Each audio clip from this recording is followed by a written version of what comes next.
We know our community right now is experiencing a tremendous amount of anxiety and uncertainty when it comes to housing in particular. And so today we want to announce a program that we hope will help to bring that uncertainty down. It'll be filled in by some of the folks that are here, our partners that are with us today. I'm just going to start with describing a little bit of it, and then we'll get into more questions that you may have. We're calling this the Host Families Program, and what we intend to do is encourage our community to assist in our families transitioning out of hotels. Many of us know what has happened in the last 2 months, in fact 8 weeks today. Many people, when they left Lahaina, went and stayed with their family or friends or maybe church members that were taken in. The person receiving them, in many cases, did not expect anything from them. The persons going there seeking help have also maybe not been able to offer any assistance themselves. What we want to do in partnership with the Red Cross, with CNHA and the Hawaii Community Foundation is offer $375 per person to stay with a host family, and that monies will go directly to the host family. That'll be capped at $1,500 per month. Again, the idea here is to create or to foster the aloha spirit and the camaraderie that's already existing in our community. I think the number one thing it does is it keeps people with family and friends, people they're familiar with in most cases. But this program can be used by anyone. Anyone in our community. Most people come up to us and ask, how can I help? Besides volunteering or donating. One way they can help is opening their homes to people who may need to move out of the hotels or want to move out of the hotels. So this is just one of those options that we're offering. And again, the idea is that these are homes that already exist. In other words, inventory is already here. We don't have to wait for something to be built or for some place to open up. So we're going to encourage this Host Families project. We're excited about it. We think it'll be one of the many solutions that we're going to offer. I know working with the council as well, they will have some ideas.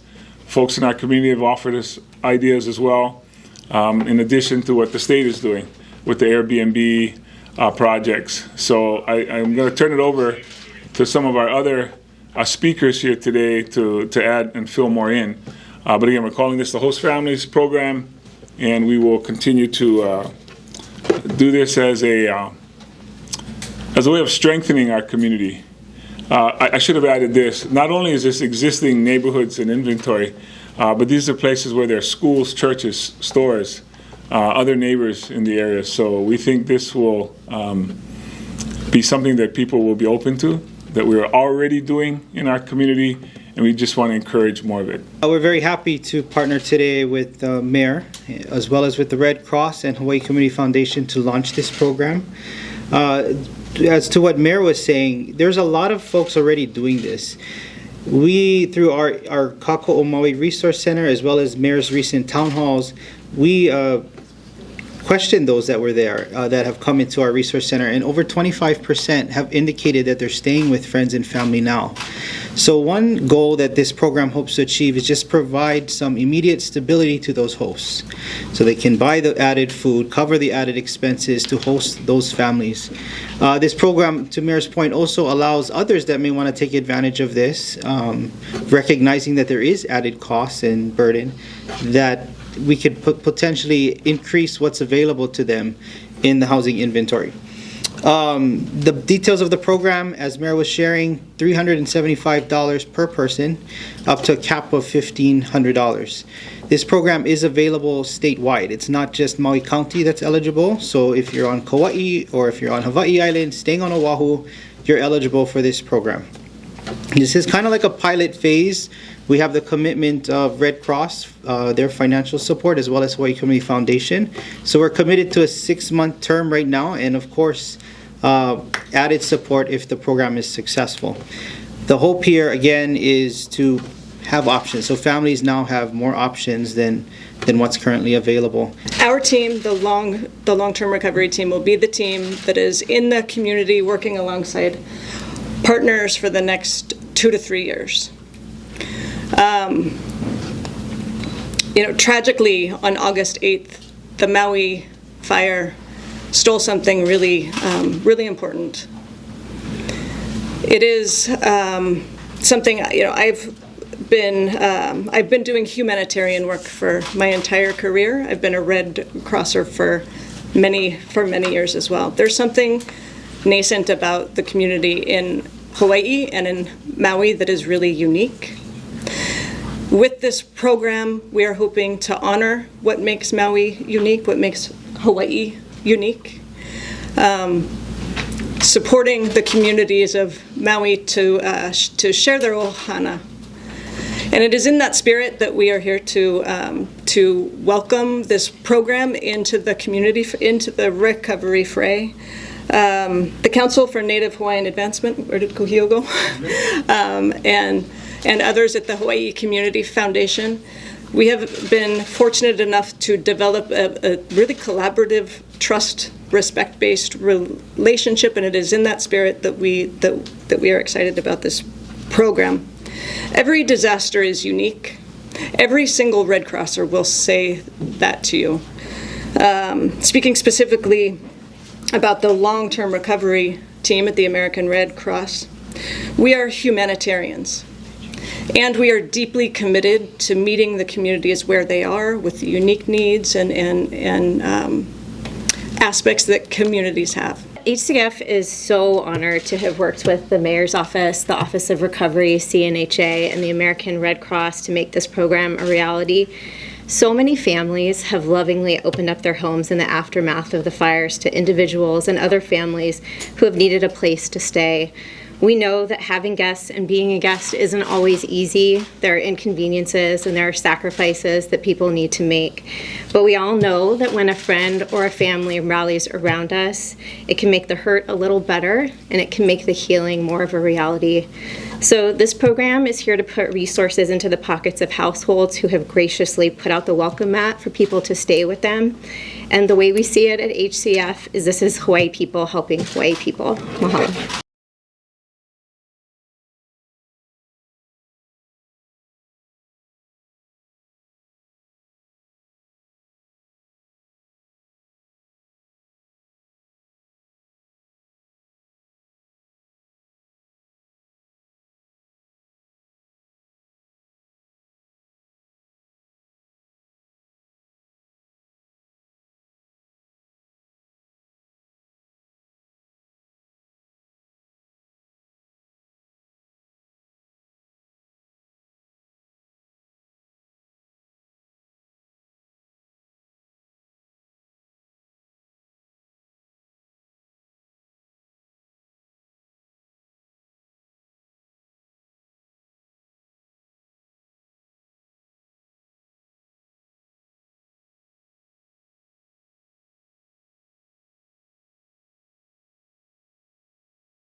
Thank you for that great announcement. I'd like to welcome to the podium Josiah Nishita, who's going to share an update on the status of the Office of Recovery that the county recently announced being established. Josiah.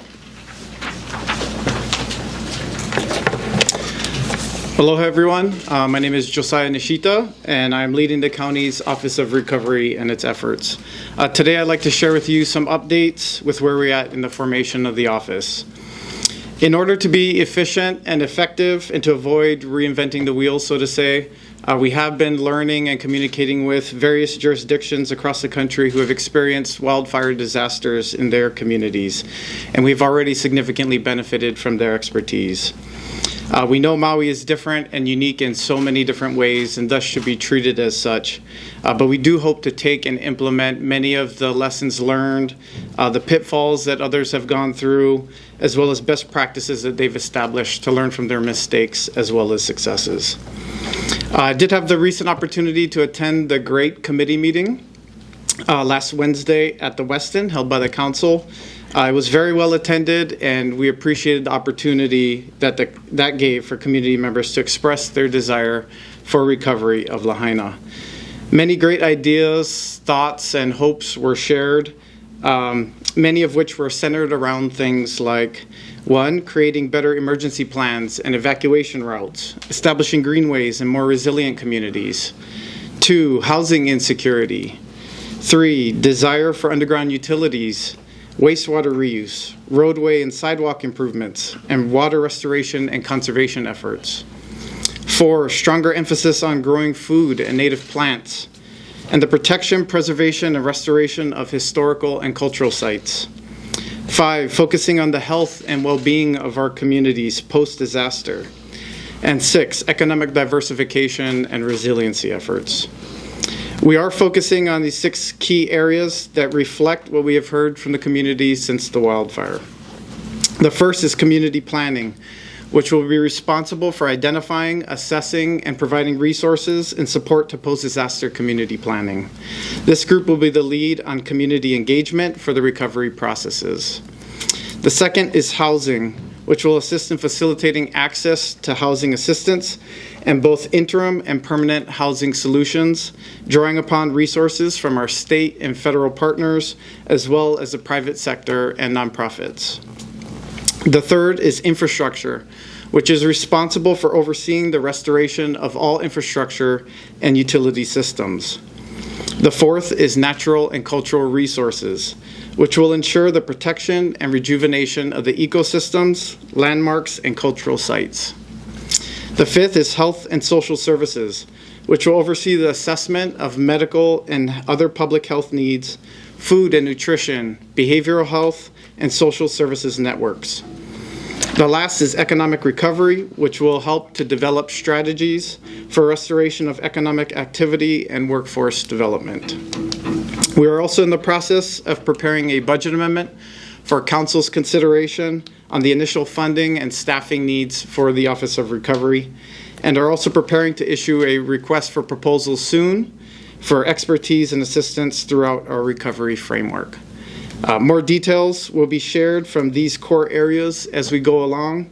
We appreciate everyone's patience and assistance with us through this process, and we're looking forward to continue working with the community. And we encourage all of our residents to continue visiting mauirecovers.org for a variety of information and resources that can provide assistance, as well as to sign up for updates. Mahalo and aloha, everyone.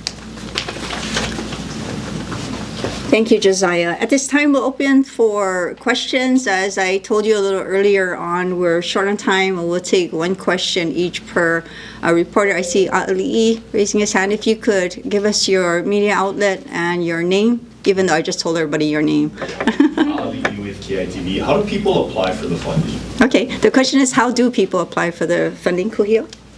Thank you. The portal will open at 12 o'clock noon today. So folks can go to our website, hawaiiancouncil.org.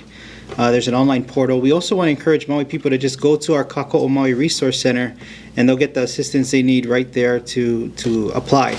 The host family is the one that would be the applicant initially, and the one staying with them would be the one that certifies that they're staying there. We're also going to integrate the portal on different websites, including the county one. Hi. Thank you. Yes, we'll go to Wendy and then to Sylvie. Wendy Osher, Pacific Media Group in Maui now. This question is for the Red Cross. I was wondering if you could clarify, they said at last report 2,500 families were being helped. Can you say how many individuals are being helped through the congregate shelter program? And also how many did not qualify for extended services? Okay, so the question is regarding the Red Cross support for non-congregate housing. We have a few Red Cross folks here. I'm going to turn over to Dave Gutierrez. Yes, good morning. So currently we have just over 7,000 individuals that are in our non-congregate shelter care. The last couple of days we've transitioned approximately about 120 households out of the shelter care, and that would either be on their own recovery plan or there's several different areas where they've transitioned out of. What about the people that are no longer receiving services? Do you have a number? Of individuals who no longer qualify? Yeah. So the criteria to qualify for the non-congregate sheltering includes having major destroyed damage to your house, and also having a FEMA registration number along with a Red Cross case number. And so right now, over the next couple of days, we are trying to determine who does not meet the criteria. And currently on our list, we have approximately 190 individuals, households that don't necessarily meet the criteria, but no one has been asked to leave on that 190 until we actually are able to talk with them and get them to come down and talk to the Red Cross casework to find out what it is that they need. So out of that 190 that I just mentioned, I believe there will be individuals that will meet the criteria to stay. So we'll know more on the exact number by the end of the week. Okay. Thank you, David. Go ahead, and then to Christy. Okay. Yeah, Paula Dobbin with Civilby. It's a question for the mayor. Okay. And your question? Okay, Just so I can repeat it. Yeah, well, first of all, thank you so much for having this new conference. It sounds like a great program. Definitely look forward to covering it, and I'll have questions for the rest of you. But just stepping back a few weeks, Mayor, you had given a videotaped address to the public, kind of trying to answer some questions, clear up some misunderstanding about like what happened on the night of the fire. And in your remarks, you said that some of your staff stayed at the EOC throughout the night. And I was just wondering if you could answer, where were you the night of the fire? Were you at the EOC all night, or did you leave at some point? So I will remind our media folks here today that we called a press conference to share the news of the program and to also give Josiah a chance to give an update on the Office of Recovery. But the question you're posing, Paula, is regards to go back to the beginning of August 8th. And the question is, where was the mayor the night of the fire? Mayor, I believe, can speak to that for that, but I do want to remind media representatives that that was not the purpose of today's conference, and those questions have been asked prior and responded to. But Mayor? So if you're talking about the 7th, when I said there were people there all night, let me answer your question. On August 7th, we kept 2 people at the EOC because of the winds. Those are the people that were there all night. It went into the next morning, which was the 8th, which is where I reported early in the morning. And I was there till about 3 in the morning the next day. Okay. I can also confirm with regards to that evening, as Mayor has said previously, aside from himself being present there, the managing director and myself was also present. I did stay through the night beyond the 8th, so I can tell you it was a very long first few days. So thank you, Paula. I'm going to go to Chrissy, then Chelsea, and back here. Chrissy? Hi, Christy Wilson, Lone Star Advertiser. The release was put out just as this was starting about the program, but it said one of the eligibility criteria is that you must pass a housing quality standard inspection. Can someone address that and what that entails? And that might scare off some people. I just might be a little wary of that. Okay, the question is about housing qualifications and eligibility. Kuhio? There's some general criteria that we're looking for, that there's a stable home there, that there's a place for them to access a bathroom, a kitchen. We're going to have some leniency towards it given the situation, but we are looking for stability for the families, and so, that's the intent of that. But there will be an on-site, someone will come to your home when you apply and go into the property and look at your... Yeah, someone from our office or someone from the program will just swing by. That's the thought. I don't know that it's every month, but at some point they'll come check in. Great, thank you. Chelsea, an answer? Chelsea Davis with Hawaii News Now. Can you clarify and go over the eligibility process? Kuhio, I think you said that the host family will apply and then the individuals receiving the service will verify, but can you walk us through that process? Okay, so just a little bit more details and walkthrough on the process of becoming an eligible host family that would entitle you to these benefits. Okay, Kuhio. Thank you. So initially it would be the host applicant. So if you're hosting a family, you would begin an application on our website or come down to our resource center. It's just general information. Where's your address? Who was impacted that you're hosting? It would ask you to show proof of that address that you live at, as well as that person that you're supporting. And then at some point in that process, an email would go to the host who would certify that they're staying there. So that's generally speaking how it would work. Is there a verification process on your part? Yeah, there is. So we have staff that are going to be on the back end verifying what's submitted. So it's like a CRM tool, a management tool that will process the application, similar to the rental assistance programs that we currently administer. Great. Sir, and then Melissa and Paul. Thanks. Andrew Gomes, Star Advertiser. Is there a total amount of money that's available for this program? And then which entities are contributing how much? Okay, so the question is there a sum total designated for this program, and where are the sources for that? Right now, there's a combined commitment of $4 million to fund this program. We believe that'll take us at least 6 months, and then we'll look at additional resources from the partners. What is the breakdown? The breakdown is, we're just committed to that.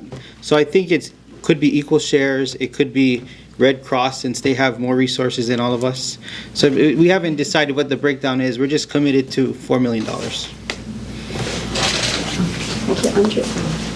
Melissa? Kuhio can come back. Melissa and Tanji with the Maui News for Kuhio. Kuhio, is there a limit? Because some families might be hosting 10 people. Is there a limit? Can you do that? And if we're talking about 1,500 caps, so that means about for that one person, right? So 4 months. If I stayed at somebody's house for 4 months, that's what we're looking at right now.